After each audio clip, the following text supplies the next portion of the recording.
What sparked the first bloodshed of the American Revolution?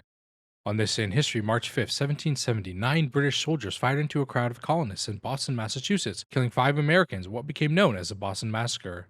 Since 1768, British troops had been stationed in Massachusetts to enforce the Townshend Acts, which imposed duties on imported goods. Many colonists viewed the occupation as an affront to their liberty and a symbol of British tyranny. On the evening of March 5th, a crowd of somewhere between 300 and 400 people gathered outside the Custom House on King Street, where a lone British sentry stood guard. The mob hurled insults, snowballs, and objects at the soldier. British Captain Thomas Preston then arrived with 8 additional soldiers to support him.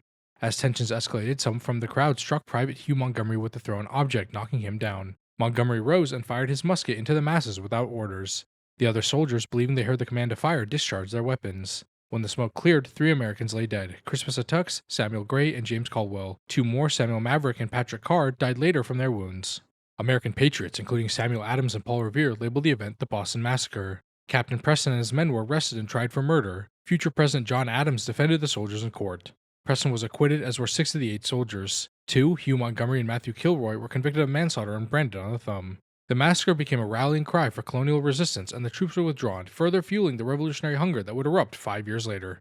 If you've learned something, consider dropping a like and subscribing to my channel. Your support would mean the world to me.